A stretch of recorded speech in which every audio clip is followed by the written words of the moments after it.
င်စေစေအသားငယ်ညက်ပချိုင်ငွဲနဲ့မိန်ကလေးငယ်ကိုကွယ်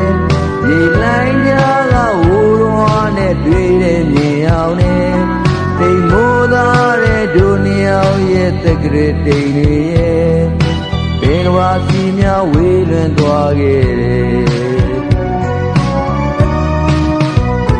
လေထဲမှာသပင်တွေမျောရင်လိုနေတယ်ဒီလိုက်တွေပေါင်းမရိုက်ခတ်လို့နေတယ်